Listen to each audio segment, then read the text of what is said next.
Do you ever feel like you have too much on your plate? Like you don't know where to start? Or like you have so much going on that you don't even know what you're supposed to be doing?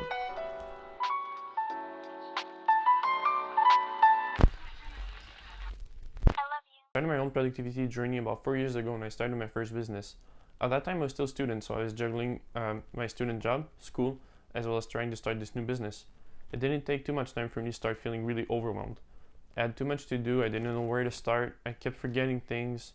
It was not good. Since then, I've tried countless different ways of managing what I had to do, and I found that there were 3 main parts to a good system. The first step to stop feeling overwhelmed is to have a place to get everything out of your head.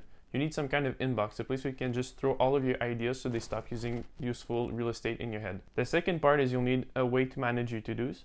And then last but not least, you need a way to manage your time. Our brains are really good at coming up with new ideas and different solutions, but are not so good at remembering things. That's why you need to get things out of your head as fast as possible. I personally use a method called the brain dump. Every week during my weekly review, I do a weekly brain dump where I just write down everything I have to do for the week. I personally do it in this journal, but it could be done on anything. You could do it in Word, Notion, you could do it on a whiteboard, it doesn't matter, as long as you get things out of your head. Doing this alone will get a lot of the weight off of your shoulders. Taking this a step further, having a way to get things out of your head that fast also helps to stay focused. On my job, I get a lot of status updates or new to-dos, new messages and stuff like that throughout the day. And I keep my book open, so every time I have something new, I just write it down and gets out of my head and get back to work. That way I make sure that I don't forget anything. And you could ask my girlfriend, if I don't write it down, I won't get to it. I also tend to listen to podcasts or audiobooks when I'm working, and I keep my book open so that when I hear good ideas, I write them down, so that way I can get back to them later on. Now that you have all of your to-dos out of your head and somewhere where you can see them, you need a way to manage them.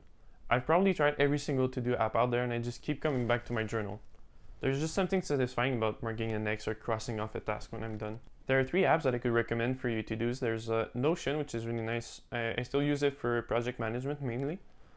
There's also Things 3, which you can also manage project with it, but I use it more for task management.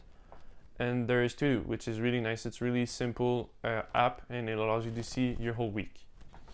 If you'd like to hear more about those apps, let me know down in the comments and I'll make a video about them later. Now that you have a way to manage your to-dos, you need to learn to prioritize them, and you need to manage your expectations as well. When I first started to use to-do lists, I thought everything can be a to-do, right? I would write my morning routine, I'd write if I wanted to talk to a friend, I'd write talk to friends, spend time with girlfriend, all of that. And then I'd have a huge list of like 30 items, and I would just feel overwhelmed and discouraged. A method that I found works well for me is to have 3 highlights during the day. So those are 3 to-dos that I really want to get to. They're usually tasks that will move me closer to my larger goals. If you have more than 10 to-dos on your list, some of them are probably more important than others and will probably have larger impacts on others. So try to find those and prioritize them. And finally, time management. Now that you have all of your to-dos for the day, you need to find when you're going to do them and trying to find how much time they'll take. This is really hard at the beginning, but once you get used to it, you'll find that it gets easier and easier.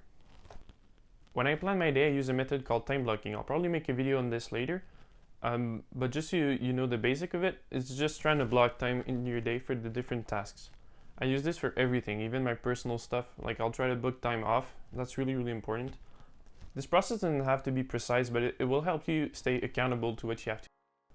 Every morning I take 10 minutes to plan out the day. I think about how much energy is a task going to take me, and I think about how much energy I have throughout the day. So I know that in the morning I'm more productive, so that would be where I'd put my meetings, reviews, and all of that. And after lunch I get a slump, so I'd usually take that time to readjust the day or look at emails.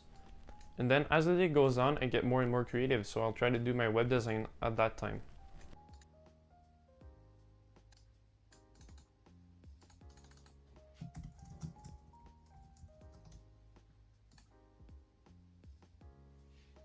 You can really use any calendar app that you want to do this. I personally use Apple's calendar because I'm part of that ecosystem. I also use the reminder feature of the calendar to remind me when I have to switch tasks. And my final tip is to not forget about downtime. Downtime is really important and something that we tend to forget. Now that you have a new method to plan your day, make sure to include your time off on that calendar. Thanks for watching this video. Hope you got something useful out of it. Let me know down in the comments what kind of video you'd like to see next. Let me know also if you have any questions or comments. And thanks, I'll see you guys in the next video.